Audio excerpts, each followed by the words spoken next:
Here's President Trump. We left off yesterday, and we showed you this picture, and now it's opened. So this is now open. And that you see the size of that compared to some of the biggest buildings in the country. Actually, the biggest, Peter? Hey, President Trump. And we have it finished. The water is pouring in as we speak. And maybe we'll show that what it looks like, because I'm sure the fake news will be thrilled. Take a look. This is from just a little while ago. Nice clean water. So we're here to talk about clean, beautiful coal. That's clean, beautiful water. That's the longest pool anywhere in the world. And here you can tell they're not progressive, because this is not a progressive, because progressives never wear or show an American flag. These are proud people from Oklahoma. They came from Oklahoma, a company from Oklahoma, to do it. But you notice the American flag, he's proudly showing off his work. You know he's not a liberal and or a progressive. Used to be liberal, but they changed their name somewhere along the way because liberal wasn't working, but progressive doesn't work too. Well, the progressive is a beautiful term. They are not progressive. They're degressive. You got that? What do you think? Huh? Daniel's great. He's a great reporter. And again, we have a picture of a gentleman in a cart. Proudly, this is the head of construction for the job. So you can see it's just finished. This is just minutes before. And there's a gentleman named Secretary Burgum from Interior, Doug, who's been doing an incredible job. So, Doug, we have 22 waterfalls. Most of them haven't worked for over 50 years. As of this morning, they all work beautifully, and they're clean. The graffiti's gone. The broken marble is fixed. Well, there's a way of fixing it. You use a thing called silicone, and you fix them, and they look beautiful. All of the hate and everything is removed from them. Some of them done through stupidity, actually, but hate. But here's another picture. Now you can tell this is a proud American because he's got a flag. Protesters never have, the bad protesters never have flags up. They somehow don't like the flag too much, but we do. So that's great. We put in today, as you know, about Save America, the Save America Act. I don't know, someday the Senate and the House will get it done, although I must tell you the House has approved it about 3 times already. Save America Act right here. We have, everybody can see that. And then we'll talk about clean, beautiful coal. You're not allowed to say coal within the Trump administration unless it's preceded by the words clean, beautiful. Complicates our life, but it's good, right, Chris, wherever you may be? It is clean. Got your back. I'll tell you, it's effective. So the Save America Act is all voters must show photo ID. So you go to vote and you show photo ID. Not complicated, right? You know, who could oppose it? They say it's an 80-20. It's not. It's about 99-1, and we'll never find the one person. Andy, congratulations, Andy, on a big victory. Thank you for your help. That's a great. I appreciate it, but you're very good at what you do, and I've been backing you right from the beginning for a long time, right? Backing you too, sir. For years, that's right. You have. Thank you. Congratulations. You won a big election. So you have all voters must show photo ID, identification. All voters must show a little thing called proof of citizenship. Would you say that's 99-1, Mr. Pennsylvania? I would say that's maybe 100 to 0. I would think so. At least it should be. No, but they say it's 80-20. It's not 80-20. It's 99. And we've never found the one person. There's another one. Then you have no mail-in ballots, but we want to be liberal, as they say. Or we'll say we want to be progressive. So it's no mail-in ballots. You see that's what's happening in California. They're rigging the election. Now, maybe we caught them, and maybe they won't be able to get away with it. They tried with me. They did it successfully the second time. The third time, we made it too big to rig. Too many votes. They couldn't do it. They can only go. They sort of gave up at about 9:07 when they got slaughtered with the votes that came in. But no mail-in ballots except for illness, disability, military, or travel. So we're being very progressive. And we just don't want cheating in our elections. And you see it happening in California. Those numbers are coming down rapidly. They found a lot of mail-in ballots last night, shockingly. So we don't want that. Then we added best of. This is best of Trump. No men in women's sports. No transgender mutilization surgery for our children. I would say that's pretty close to 99 to 1 also. No men in women's sports. I would say that's pretty good. We had the quarterback, Jackson, is the quarterback for the Giants. He's a big, strong guy. And I said, how do you think you do in women's sports, Jackson? He said, pretty good, sir. He didn't know I was joking. He was not worried, let me put it that way. He would have been the greatest athlete in the history of women's sports. You got to see the size of this guy. Like a male model, and he's going to be a great quarterback. So we talk about that. And so we just would like the Senate, Democrats, Republicans to pass it. Interestingly, Democrat people, not crooked politicians, because most of them are crooked, or they're sick, or they're Trump deranged. There is Trump derangement syndrome. But the people, it's 86, 87%. Democrats. I mean, Democrats are fun. I have a lot of Democrat friends, but I don't know, for some reason, when they go into politics, they get radical left crazy, and they're trying to destroy our country, but we're not going to let that happen. So today we're taking historic action to bring down the price of energy and the cost of living for all Americans with the power of clean, beautiful coal. If you look at China, if you look at so many of the successful countries, they're using coal. If you look at some of the real great failures countries, they're using wind. Just keeps blowing, blowing, blowing, and puts you right out of business. Very expensive, most expensive energy there is. So wind is not working very well, but they keep it going because people get subsidies by countries that are stupid. Doug, I would say we haven't been long on wind. Do you agree with that? He understands numbers very well. You know, Doug was very, very successful. Believe it or not, I used to think it was in energy, but he was successful in technology, and he sold his company to, I think, Microsoft, right? And for a lot of money, and he ran for politics. He ran for office, went to North Dakota, won immediately, won governor, who was very successful for 8 years. And I watched him during one of the performances of some very talented people. And I said, we're going to get him to work for us. And then I said I was going to put him in charge of energy. And he said, sir, there's a better man than me for that one. Not in all ways you feel that, but in one way. In energy, you do. And that was Chris, right? Yeah. Where's Chris? Right here. Right behind you. Well, he's a hard one to find.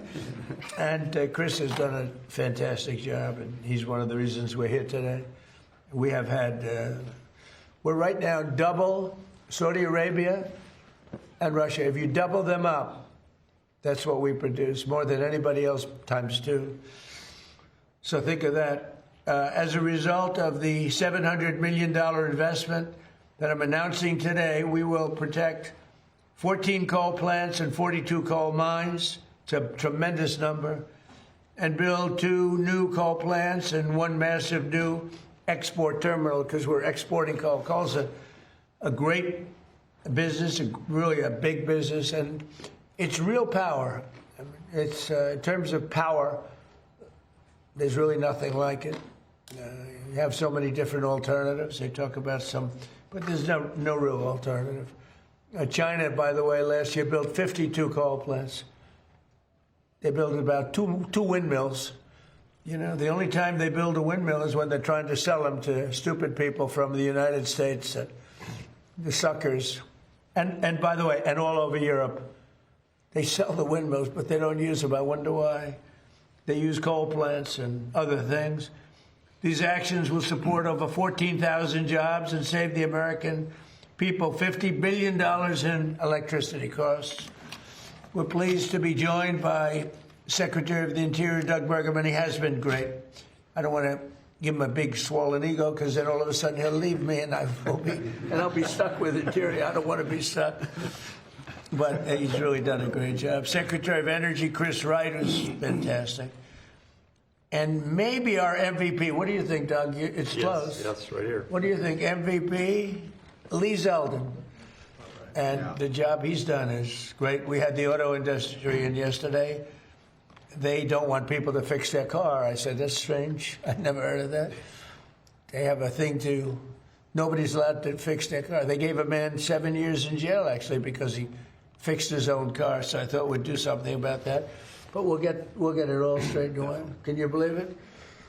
They want a bill that prohibits people from fixing. So if you're mechanically inclined, I grew up, I went to school with some guys, they were, in some cases, horrible students.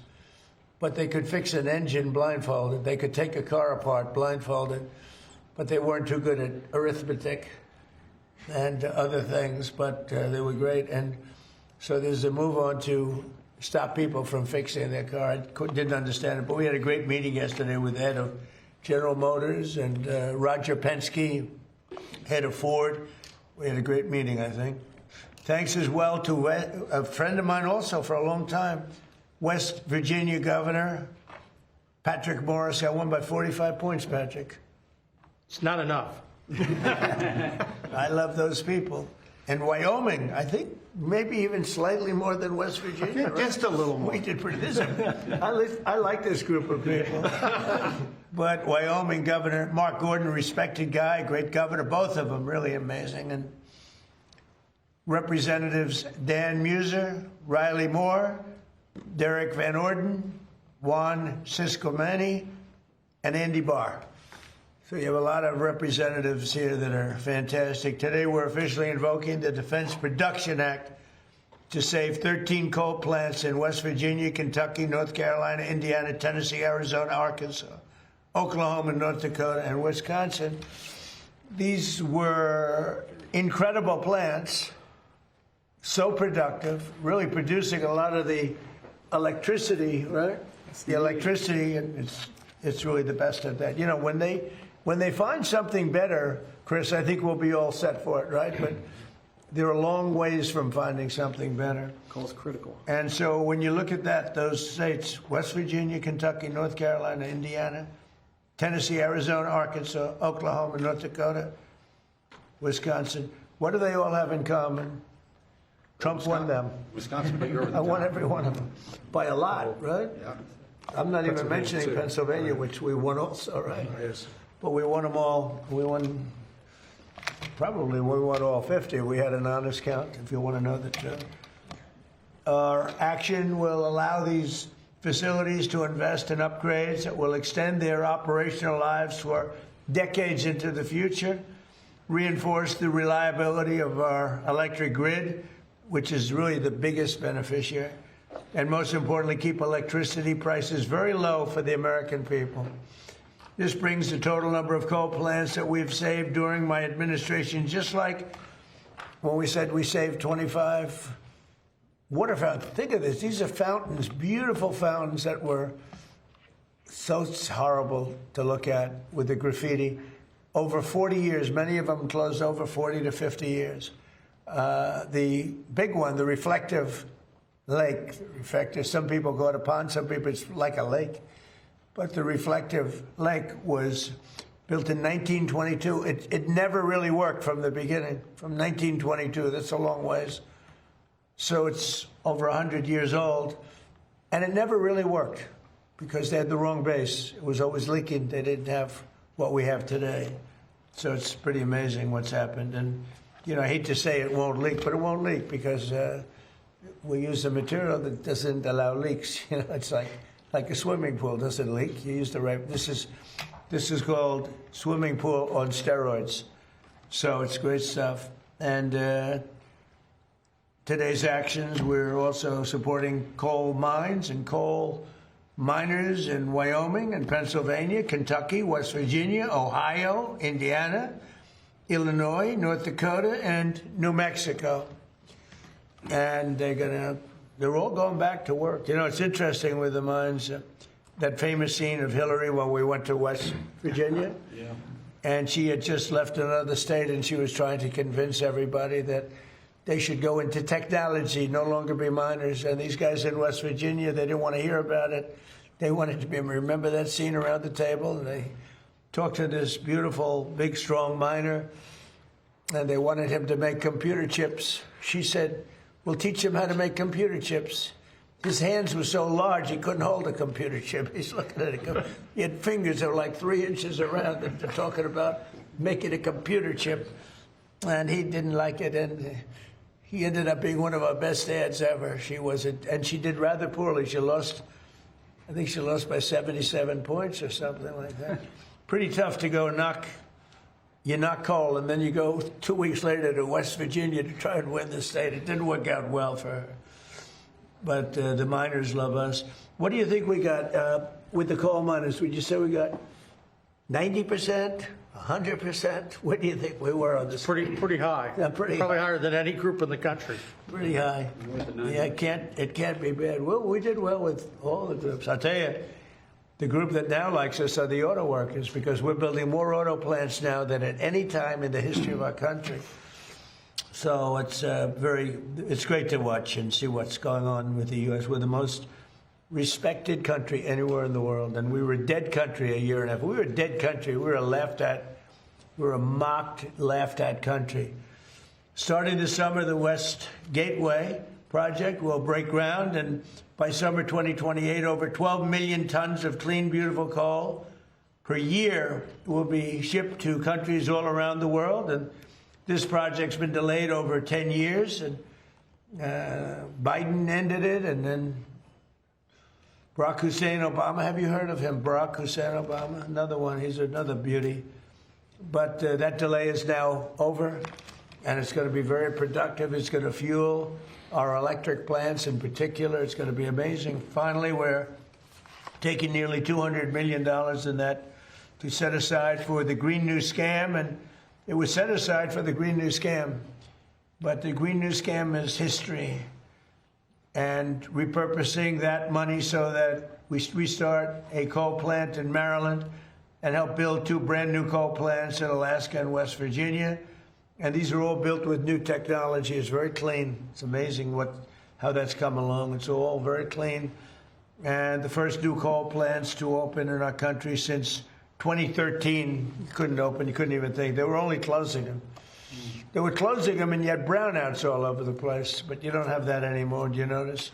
Under 4 years of Sleepy Joe Biden and the radical left Democrats in Congress, not a single permit was approved for a new coal mining project. But in over 1 year of our administration, we've already approved 76 permits for clean, beautiful coal. Last year, we prevented 17 gigawatts of coal-powered electricity from going offline, and that's enough power for about 13 million homes. Think of that, 13 million homes at a very low price. It's the lowest price.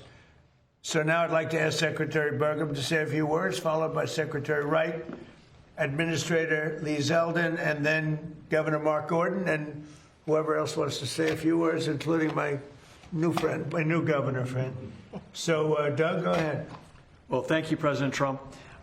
With these announcements today and everything that your administration has accomplished so far since you've taken office, this administration has done more to save, protect, and expand coal in our country than any administration perhaps ever. Clean, beautiful coal. Clean, beautiful coal, absolutely, and none. I'm only kidding. That's okay.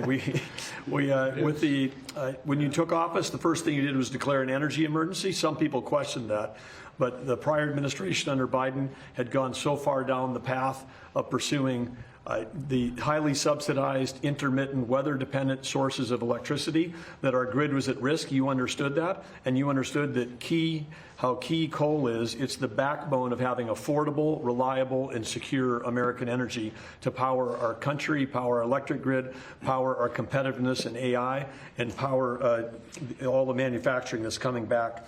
As you mentioned, with those record coal leases, this is where we take federal public land, lease it to the private sector. They write a check, that comes into the Treasury. They create jobs, help support local communities. So there was 0 coal leases held in 4 years under the Biden administration. You heard the president talk about 76 here. We've slashed red tape. Those took years to get. Some of these projects for coal mining we've approved in less than 1 month under the emergency procedures. And we also have opened up for leasing another 13.1 million acres that people can bid on in our country on public land. And this is land that was set aside. This is not national parks, it's not wilderness area, it's not our wildlife refuges.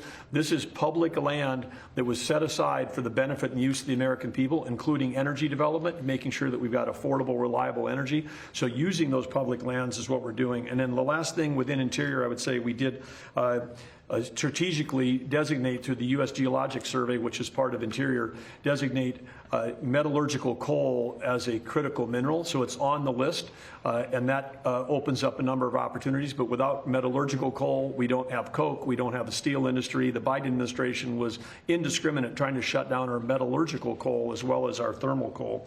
So, and then the last thing you mentioned, the coal export facility, again, working through all the permitting to drive towards that so that we can be selling clean, reliable energy to our allies in the Pacific who want to do more trade with us. And lastly, again, thank you for creating the National Energy Dominance Council.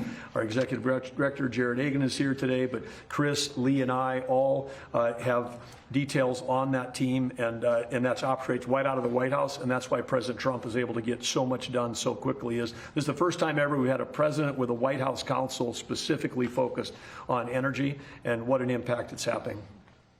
Well, and thank you. Perhaps slightly less importantly, but I think very important, the National Garden of American Heroes is going to be unbelievable. And I'd like to know how you're doing on that, and how are you doing on the Great Triumphal Arch. So every city, just about every major city, has a triumphal arch. This is an arch that's a real bow, a beautiful bow to your military and military victories. Nobody's had more military victories, including recently, than we have. And they never got the arch built. It's been, the Civil War stopped it. That circle has been sitting there for a long time, for many, many years. I guess you could go back to, in 1902 they tried it, but in 1860 and 1880, they just never got it done. The Civil War stopped it the first time. That was a good reason. I think that's probably not a bad, that was a good excuse. But after that, it just never happened, and we're going to get it done.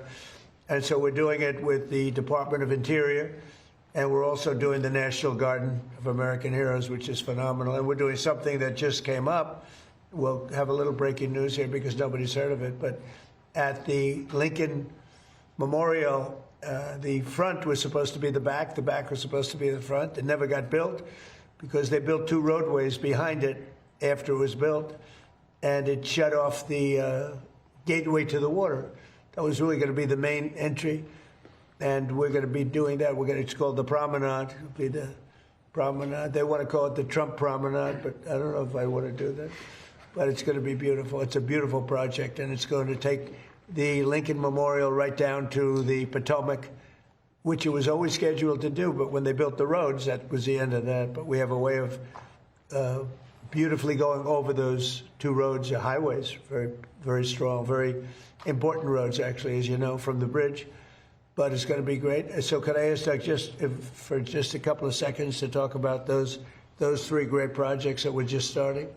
Well, I'd say that it's important for everyone to know that, as you described, these are plans and ideas that have existed almost since the end of the Civil War. But the Macmillan Plan, which is the one that designed the National Mall as we see it today, that was in the early part of the 1900s, envisioned this connection that you would have the memorial bridge between the Lincoln Memorial and Arlington Cemetery. At the halfway point, there's a very large circle. It was designed to hold a monument. The arc that would go there is a fantastic complement and completion of this plan that's over 120 years ago, President Trump's vision of how to build that. And of course, President Trump has talked to President Macron from France. More people visit the Arc de Triomphe than even visit the Eiffel Tower. I mean, this would be a highlight for Americans to come. The views back at the city from the top of the arch would be amazing. The views from this side, from West Potomac, where the National Garden of Heroes was, looking across at the arch would be amazing. And of course, the promenade on the backside of the Lincoln is, as President Trump described, right now there's no pedestrian access. You're on the mall. People come from around the world. They don't know that 100 yards away is the beautiful Potomac River, which was part of the original plan. And now they'd be able to walk around the Lincoln Memorial, walk on a pedestrian bridge over the first highway, walk over the next one, and right down to the water. It would complete the vision. These projects would complete the original vision, the McMillan Plan. And how fortunate are we to have the builder-in-chief, someone who both has the vision and the understanding of how to get projects done that would, again, make our city safe and beautiful, just like the executive order President Trump put out last year has accomplished. And wow, we are ready for the celebration of our 250th anniversary. The city's never been safer. It's never been more beautiful, but President Trump's not stopping there. Vision that he has for these projects would extend for generations forward. So thank you, President Trump. Thank you very much. Great job. And Secretary Chris Wright, please. But no coal, no modern world. Stated another way, without clean, beautiful coal, a modern world is impossible. And we saw 17 years ago, President Obama's election, an all-out attack on the American coal industry, the industry that built our nation. We wouldn't have the buildings, the factories, the industry, the electricity grid we have today without the critical contribution of coal. It's been the largest source of global electricity for 125 years in a row and will be for decades to come. In the United States, it remains a critical source of our electricity, also a critical source for our industry. You can't produce steel and cement and other materials without coal. And beyond the impacts of coal in our electricity sector, just think of the direct impact on human lives. If President Trump had not been elected and inaugurated in January of 2025, and through his authority at the DOE, we were able to force keeping open 6 coal plants. As of today, there'll be a 7th one, and more than twice as many that voluntarily said, hey, if we're not going to have to close, we need to stay open. 17 coal plants were not closed in 2025 because of President Trump sitting at this desk and in this position right here. That saved 17 gigawatts of electric generating capacity, and the winter storm Fern that hit our country in the last week of January this year, conservatively, hundreds of Americans would have lost their lives if those 17 coal plants had closed. We pushed the East Coast electricity grid in the United States absolutely to the limit. A storm Uri hit 5 years ago in Texas, smaller in geographic extent, not the same magnitude. Over 300 people died. But because we had those coal plants operating and running, and not only did they run, wind power disappeared when the storm hit. Solar is irrelevant in the winter, so the things we talk about didn't even matter to our electricity grid except for cost burdens. Coal stepped up and produced 25% more electricity during this storm than its normal, reliable chugging out of electricity. Without those plants, without that increase in electricity production, we lost a lot of Americans, untold economic damage. President Trump is the president with the courage and the boldness to defend an industry that has been maligned for far too long and to recognize its importance. Americans are upset about high electricity prices. Blame closing existing reliable, secure plants and replacing them with subsidized, unreliable plants, a guaranteed way to drive electricity prices up. But this administration is committed to reversing all of that. That money we've talked about from the Defense Production Act, thankfully, because of the One Big Beautiful Bill and these fantastic congressmen sitting around me and governors, without that legislation, we wouldn't have the money and the Defense Production Act authority to keep open so many plants. It is hard to overstate the magnitude of this. If you look at our efforts across the whole government so far, 45 coal plants are open today that would not be open. Where would we be to reindustrialize America? Where would electricity prices be if we had let all of those plants close? But we're not doing it.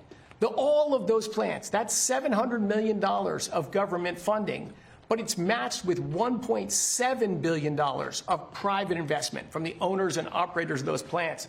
All the people in those states that say, phew, we don't have to kick our industry out and raise electricity prices again. Common sense is returning to Washington, D.C. And for that, I'm incredibly thankful to be here in the United States government, to work for President Trump, who will stand up for what's right, bring common sense back, and reinvigorate an industry without which we would not have the America we have today.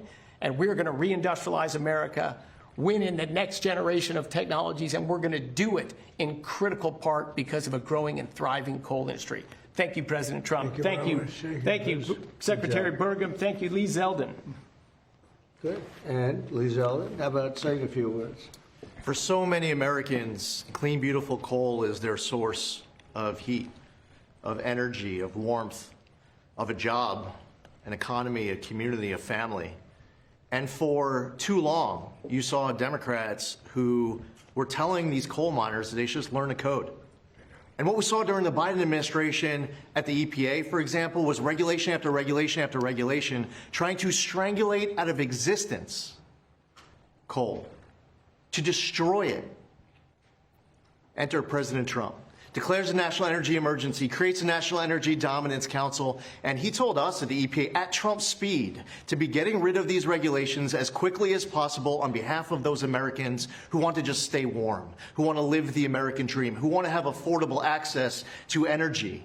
The Democrats were running for power to sit at this desk and to leverage that power to destroy these communities. Enter President Trump. He has saved clean, beautiful coal, and it's been an honor to be part of it. Thank you, Lee. Great job, too. Wyoming Governor Mark Gordon. Thank you. Mr. President, it's an honor to be here. Thank you to the secretaries who have breathed life into an economy in Wyoming that has been there for a long time. Wyoming produces the cleanest, most beautiful coal, low sulfur coal. You don't mind if I push him, right? And it's fun because we have a chance to educate our kids. Now, let me just talk a little bit about the other side of this. When a kid grows up in Wyoming, their education's paid for in large part by the coal severance taxes, by the royalties that come from mining that coal that was shut down by the Democrats. When they have a chance to get a job, they can go look to the coal mine. And it's not just digging coal the way we used to. It's high-tech jobs. You know, at this point, we don't mine coal the way we used to at all. It is very, very technologically proficient. And what's more important, it's environmentally sound. I would invite you to come and look at the reclamation that's happened in the Powder River Basin, and we can demonstrate that it's environmentally sound, that actually wildlife populations thrive and do better. Today, Mr. President, I really want to talk to you a little bit about our recent trip to Japan and to Taiwan, both countries that were going to forswear coal. And now they realize that they need that reliable, dispatchable, secure source of energy. But they can't get it as clean as they can from the Powder River Basin. So to be able to open that Oakland port is absolutely essential for the lifeblood of our state and for our coal mines. It is something that we tried to do in your first administration, and we almost got there. We actually were prepared to go through that, I guess, belt that we have on the West Coast with California, Oregon, and Washington, and finally enforce the Commerce Clause to allow states like New Mexico, Wyoming, Utah, to have access to that Asian market. And let me just tell you one last thing about that. It's not just about clean, beautiful coal. We have companies like Peabody that are now saying, we believe we can get rare earth minerals and critical minerals from what we're doing. So we are advancing technology, advancing the opportunities and the security of the state, all because of your vision, sir. Thank you. Thank you very much. Thank you, Mark, very much. Would you like to say something on behalf of West Virginia? I would like to love say, that place. Mr. President, all West Virginians are so deeply grateful to you for your focus on protecting their energy jobs. The coal miners know the incredible importance of why we're here today, and to talk about the potential for new coal-fired power plants, that excites them. And I think West Virginians are really inspired because we're America's energy state. When you think about what's happening on the global scene, where that fight, that international fight with China for information technology supremacy, we believe that your policies are going to allow America to compete and win. And West Virginia is going to supply the coal, the gas, the nuclear to help make that happen. So I'm very excited by everything you're doing, even some of the relatively small things when you come in and you sign agreements with your administration, putting hundreds of people back to work. It's all making a big difference for West Virginia. So thank you, Mr. President. Like, as an example, the Gulf of Mexico into the Gulf of America. It bothered me for many years. We have 92% of the frontage, and we made that little change. And Mexico was thrilled. They were thrilled about it. But that was a good one, right? You were telling me before that was a good one. It's about the United States now for a little while, if it's okay. Would you have any questions, please? Yes, President Trump, this was just crossing as we were heading in here. President Zelensky wrote a letter to President Putin. He wants the two of them to meet to hash out the end of the war in Ukraine because he thinks you are too busy with the war in Iran. Is he right? Well, I don't know. I'm glad that they're maybe talking about meeting. I think we had a lot to do with it. I know exactly what you're doing. But I think it would be great if they met. They should get it done. Mr. And President, there's been a lot of talk lately about the Treasury putting your face on a $250 bill. Have you seen a mock-up of the Trump $250 bill? And if that winds up being currency, would you ever be able to tip anyone anything but that? Well, I think I'd probably leave it for everybody. I have actually seen something just about 2 days ago. I know it's been pushed by a lot of our supporters, and I'm honored that they're doing it, but we'll see how that all works out. But I have heard about it, and there is a group of people, they really like the job we're doing, you know, so that's a great honor. Yeah, please. You announced just a few days ago that you're naming Bill Pulte as the acting director of national intelligence. There's been a little bit of a pushback from some Senate Republicans. Why do you think, Mr. President, he's the best person for the job? Well, he's very smart. He's a person who's got high integrity. He's done a phenomenal job at Fannie Mae, Freddie Mac. You know, you probably have $1 trillion in value there. When he took over, it was much less. And I guess I'm responsible for that, too, because everybody wanted me to sell it in my first term for 10% of what it's worth right now. If I would have sold it, we would have lost $900 billion. We would have lost, I mean, think of it, it's probably worth $1 trillion. And I was offered, people want me to sell it at $100 billion, a very small percentage of what it's worth now. So, and he built it up a lot, did a great job. And it's an acting position. It's not a permanent. He's not going to be permanent because, you know, I don't think he'd want to be permanent.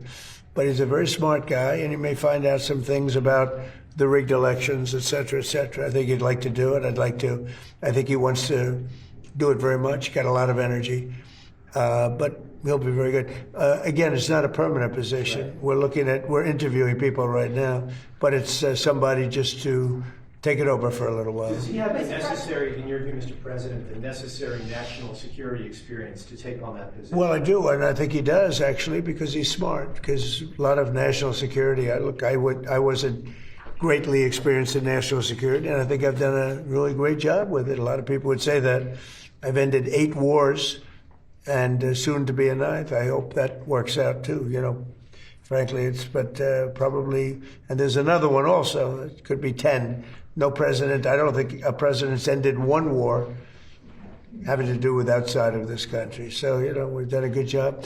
I would say that Bill is a guy that will be able to figure it out very quickly. Again, it's short term, but he may be very effective for a short period of time. Mr. President. Mr. President, So will there be a proportional share increase of electricity production as a percentage of our nation's electricity output? And my follow-up is, I took that historic trip with Secretary Wright of the small modular nuclear reactor on the West Coast early this year. Are we making more progress? Because I know how critical gas and coal is for the secure grid. Well, the answer is we are, but Chris, you want to answer that? Yes, I mean, our electricity grid essentially runs on gas, coal, and nuclear. Those are the three key sources. They're the backbone of the American electricity grid. We're in favor of seeing all three of them grow. You will see all three of them grow during this administration. And in fact, later today, before the sun goes down, you'll see a big announcement in the nuclear space related to the trip you came on. Thank you. Thank you. Mr. President, President Putin said today that he was willing to make compromises that you requested to end the war with Ukraine if Ukraine was willing to make similar compromises. Yeah. What were the compromises that you asked? Well, I'd rather not say, because Peter asked me. I think it was meant as a little wise guy question, but I'm not sure. But I'm very responsible when that happens. It's going to happen. They're going to both make compromises. I suggested those compromises. And, we've had a lot to do with it. We'd love to see they're two very good people. They're two very, incredible countries, beautiful countries. They've got to stop. Last month, they had 25,000 people killed. Soldiers, mostly soldiers. Some people, but mostly soldiers. And it's been averaging probably almost 25,000 people every month of soldiers killed. And I've been very strong on the fact that they've got to get that over with. So, but they do. I want them each to make certain compromises. I think they're going to do that. Yeah, Daniel? Mr. President, thank you. You, through your actions, have saved and supported more than 100 coal plants in your second term. When you hear something like that and you try to create an environment where they're not just surviving, they're thriving, what does that do to the reliability of our energy grid, but to the economies as well of states like Pennsylvania, West Virginia, Wyoming? How does it bolster those economies? Well, we were destroying our grid because we were relying on wind and other things that don't have the power, they don't have the strength, they're very expensive. Wind is the most expensive form of energy. It sounds good.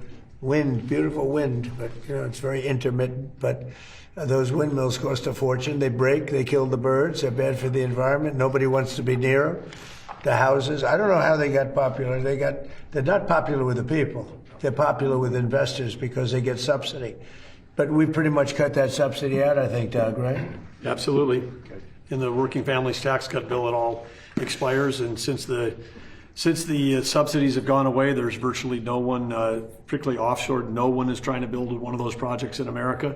Turns out they weren't trying to generate electricity, they were just trying to generate tax credits. That's right. You're supposed to be making money with energy. And here, wind, it needs subsidy.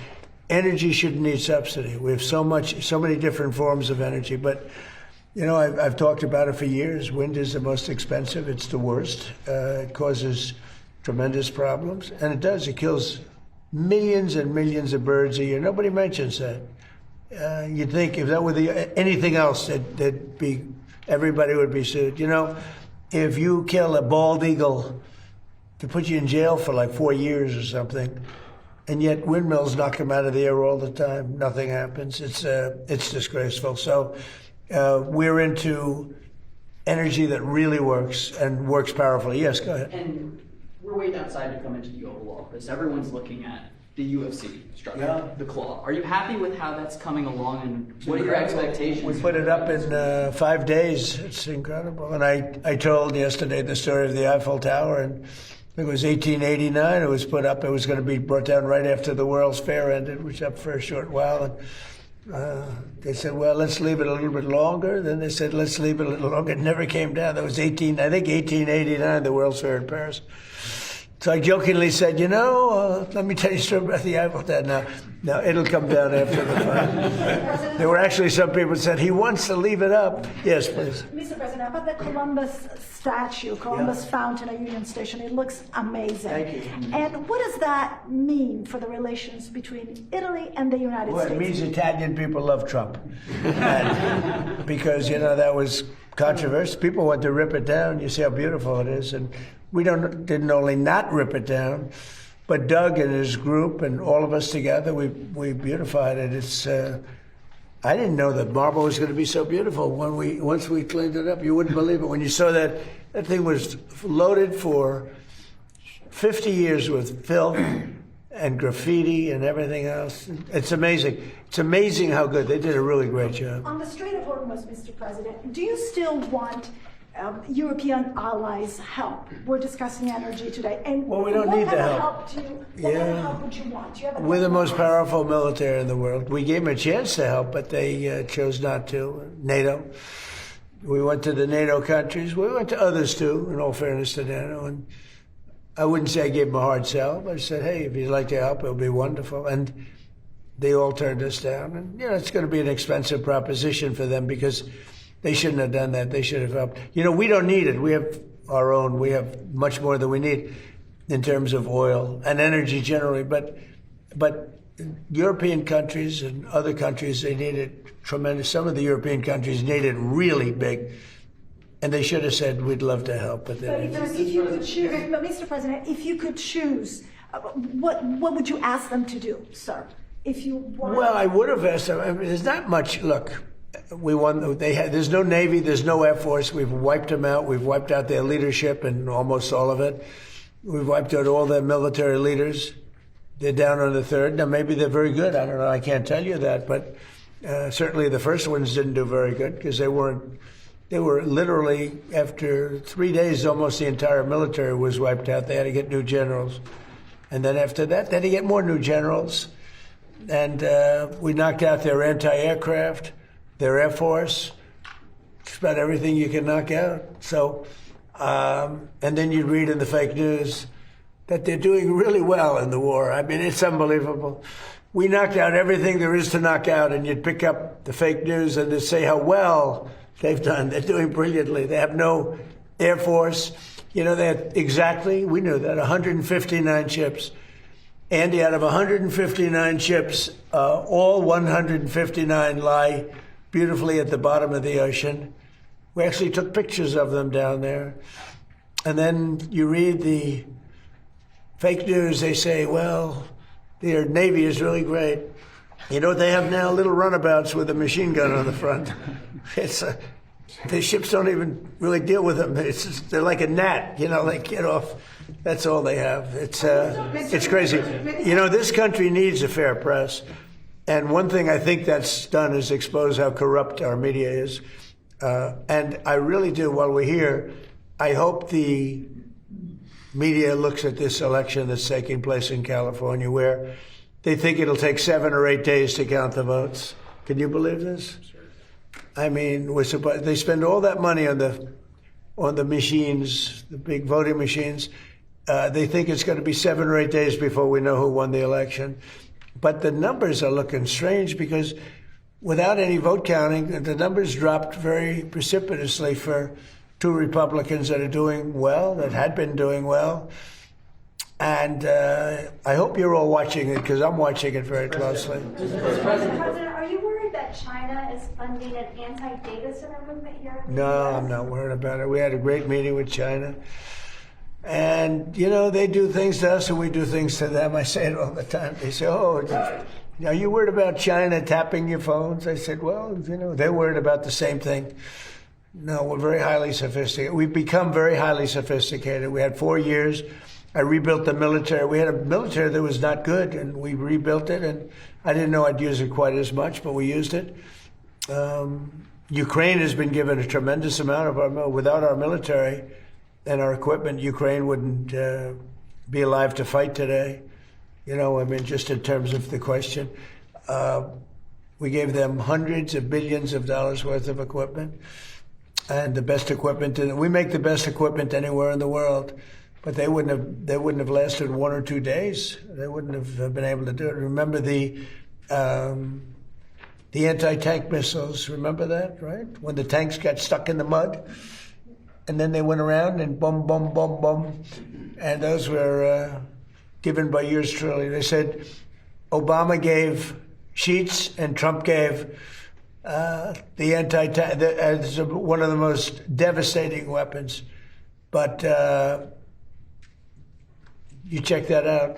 But we have the greatest military. We have the greatest military equipment anybody's ever seen before. Look at Venezuela. We went in there. It was over after about 48 minutes. And, you know, they have a strong military, different kind of a military, but a lot of soldiers.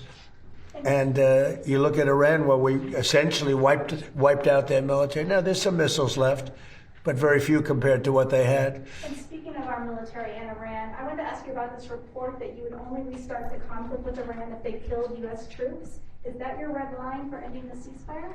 If they killed? U.S. troops. What does that mean? That you would restart the war with Iran if they killed U.S. troops. Well, it would be a good reason. I'll be honest with you. If they kill U.S. troops, I think I would do that very quickly. Yeah, that's a very interesting question. Ron, you responded to the vote in the House yesterday on the War Powers Resolution. Also, we've seen Hezbollah reject the U.S. brokered peace in Lebanon. You said that negotiations are in final stages, but Iran's saying they're stalled. They didn't reject me. They didn't reject that. And they're looking. I think Hezbollah, I will tell you, they called us and they said, how about stopping? And I think you're going to see things happen over there. That's been like a little bit of a different world, but it's interconnected with Iran. And it would be really nice if Lebanon could have some peace. Lebanon's been under attack for so many years and always like an underdog. And it would be really nice if it could end. And I spoke to Bibi Netanyahu about that. And I speak to them about it. And I actually spoke to Hezbollah about it.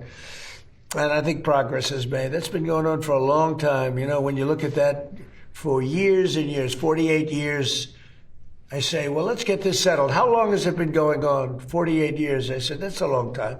Not that easy, but go ahead. As we get closer to the midterms, are you starting to factor in domestic reaction to this in your handling of this, or are you I just do what's right. indefinitely? No, I mean, look, it was like Venezuela. It was very unpopular. Then we won, and my numbers went through the roof. I have very high poll numbers.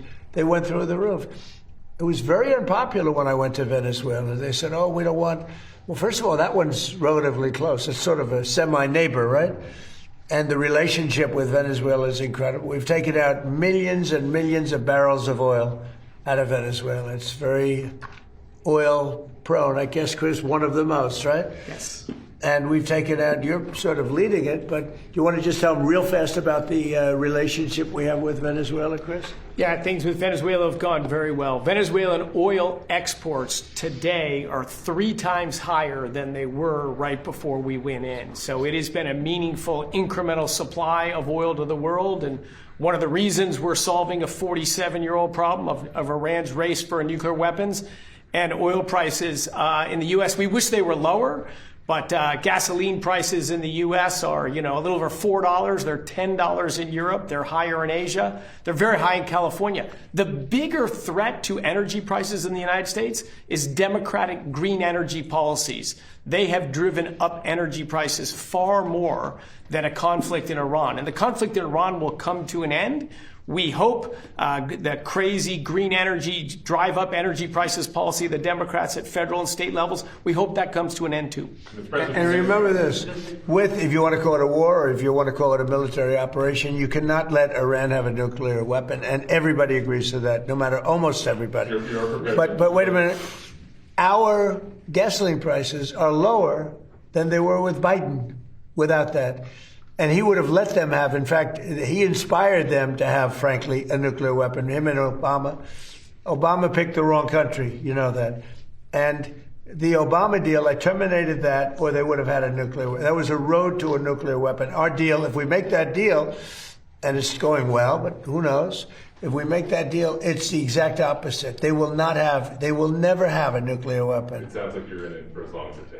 I'm not going to let them have a nuclear weapon, no. With Obama, it was a road, you know that, it was a road to a nuclear weapon. That was a short-term agreement, and at the end of which they would have a nuclear weapon. So they would have had it 4 years ago. Then we attacked with this beautiful plane right here, the B-2 bomber. We attacked 10 months ago, we attacked their nuclear sites, and they were obliterated. It turned out that, you know, CNN was wrong. They said, well, maybe they weren't hit that hard. They were hit so hard, nobody knows if you can even get it out. But the only ones that have the capability of getting out is us in China. We're the only ones with that kind of equipment that's powerful enough to go down that deep into a mountain. But that mountain crushed it. That mountain literally collapsed on top of it. Those pilots did one hell of a job. And now the atomic energy, as you know, has backed us up on that. They think it's a very, very hard thing to get it. But we'll get it anyway. But we're the only one, and China, I believe China too, but we're the only two that have the capability. Joe Biden is out promoting a new book this week. When you met with Joe Biden, President Joe Biden, right here in the Oval Office on November the 13th of 2024, could you detect any cognitive decline in President Biden at that time? No, not really. I mean, he was the same guy I've been watching for a long time. I mean, you could go back 40 years. I watched him 40 years ago, 30 years ago. He was never the sharpest guy. You do know that, right? It wasn't like he was sharp as a tack. But, no, it was the same guy. They actually invited me here before the election, which was strange. You know, we went here before, but then I met also, as you know, we did the ritual. And, I mean, he was fine as far as I was concerned. I don't know, something happened to him during the debate. It could have been me. You know, I thought I had a very good debate. Nobody ever says that. They say that Biden did badly. What about me? Did I do well? You know, there's a reason he did badly.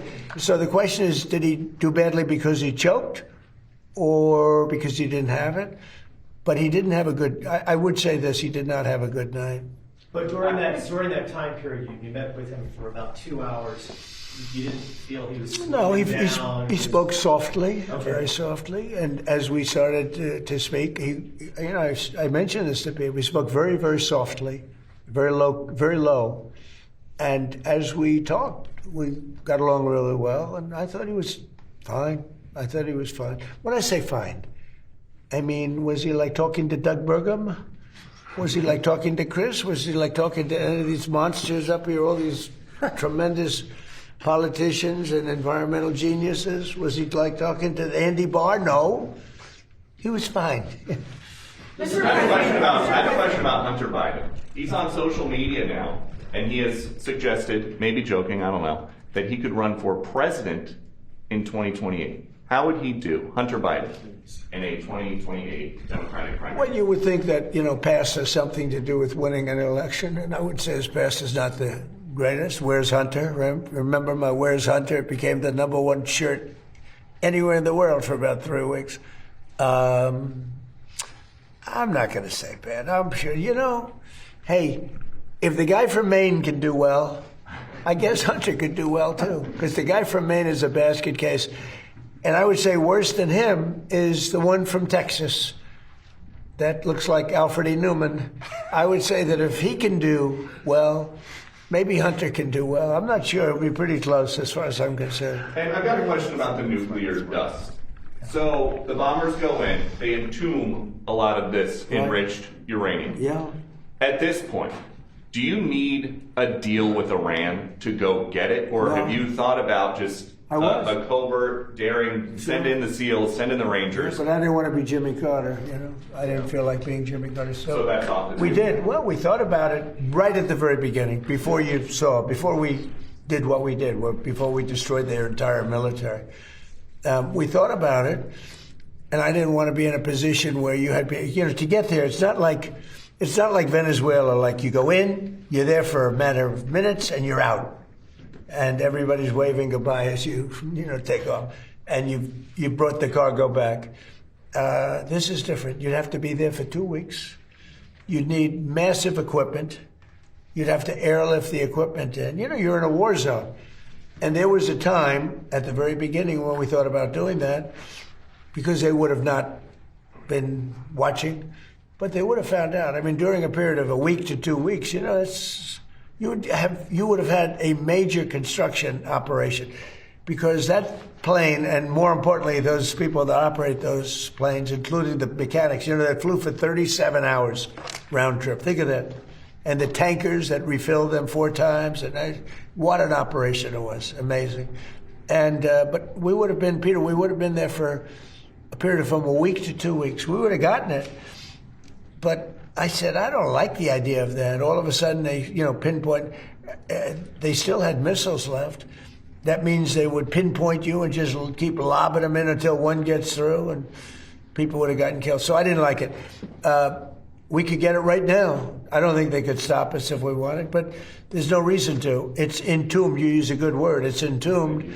We also have cameras on it through Space Force. We have very powerful cameras. Every door, there's a door. You know where the doors go? They go to bad places. But every single place on those mountains is basically three. Because we also hit it with tomahawks after. After that, we hit it with tomahawk. Every inch of that land has cameras on it. We have about 9 of them, and they're on it. We cover it. So if anybody even got near it, we would know what we had to do. And we've heard you want to meet with the new Ayatollah, the new supreme leader. I don't want to meet, but if I did meet, I'd be honored to meet him. I'd like to see if we make a deal. But if we make a deal, it's possible that I would meet him.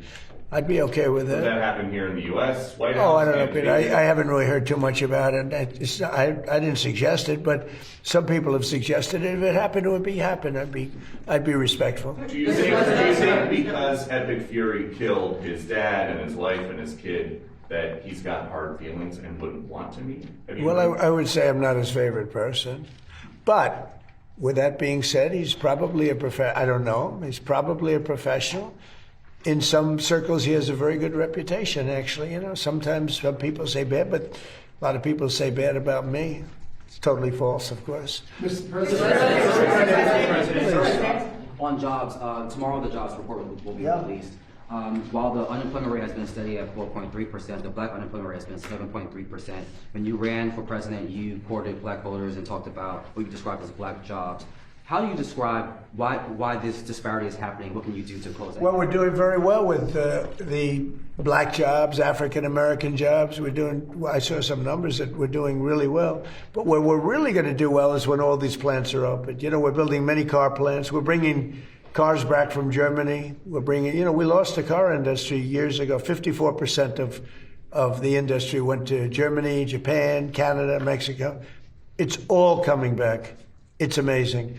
And where your black worker is really going to do well is when those factories open. So I think they're going to be great. We've been doing very well. It's been a big focus for me. Yeah, please. Yeah, thank you, Mr. President. On today's announcement, how do you ensure the estimated cost savings are passed on to the consumers and not held by the company? And then on Iran, what specific progress has been made today in talks with them, and where are the sticking points still?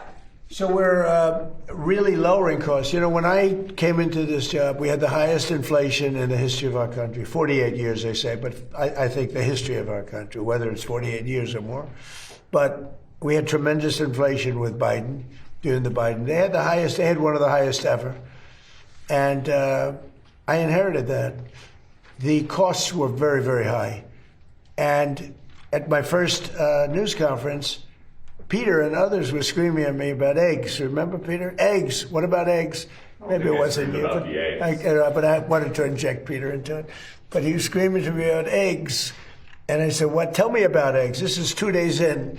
They said eggs had quadrupled. I said, well, they didn't quadruple under me. And they didn't want me to order eggs for the Easter egg hunt that was going to take place in a few months, right? And I said, nope, we're not going to. They wanted me to order plastic eggs. And I said, nope. And we got eggs down to lower than what it was long prior to when I took over. And eggs today are about 15% lower. What we had is a bunch of con artists, the Democrats.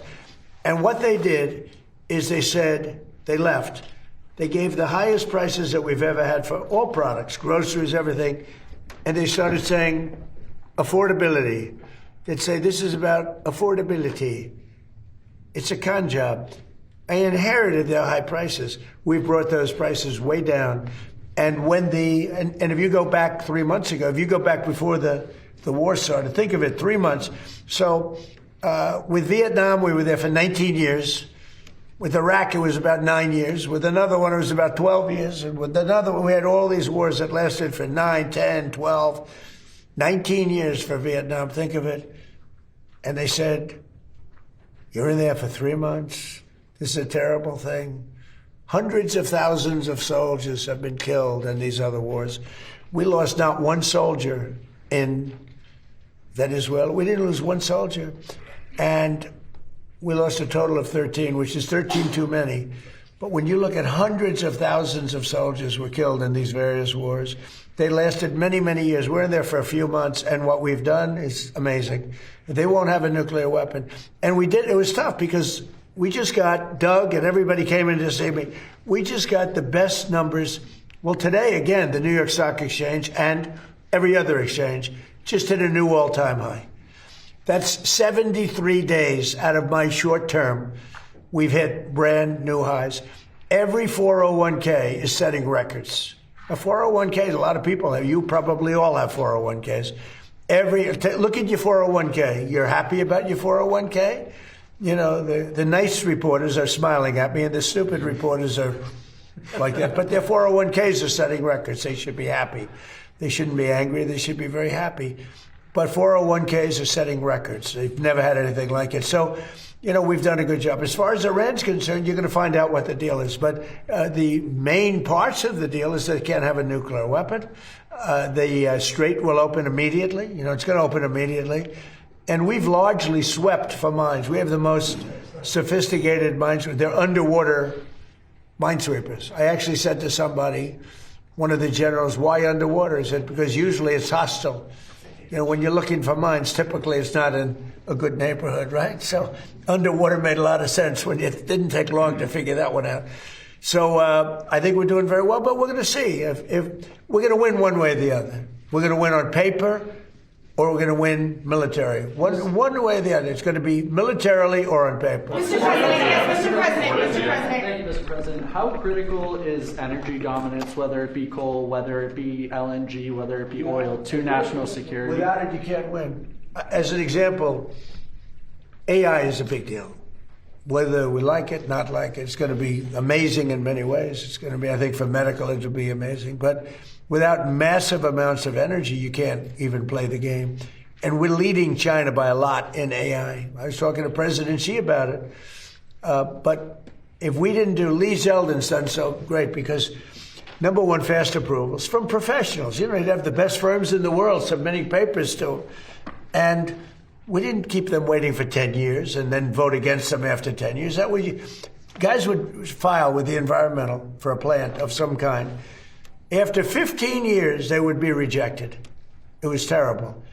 Now we have great professionals there, and we only accept plans from great professionals, but we give them fast turnaround. And it's been really amazing. I think the biggest thing we've done, Lee, is we let these geniuses with all this money build their own electric plant. We don't take it from our grid. We let them build their own plant. They become a utility. So they're building a plant, and at the same time, they're building electricity.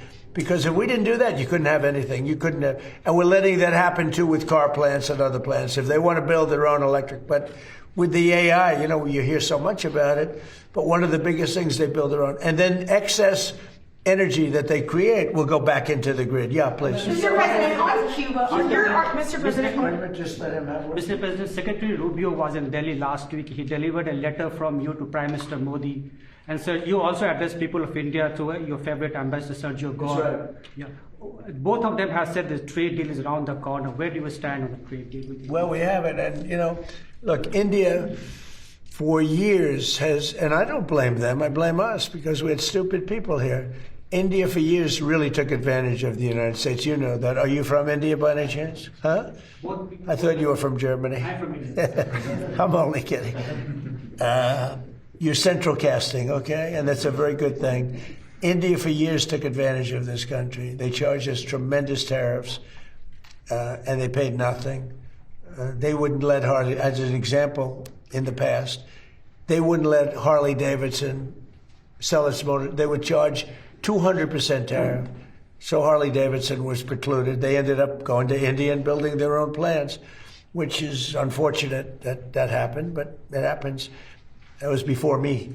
But they charged tremendous amounts of tariffs to our company, and we didn't charge them anything.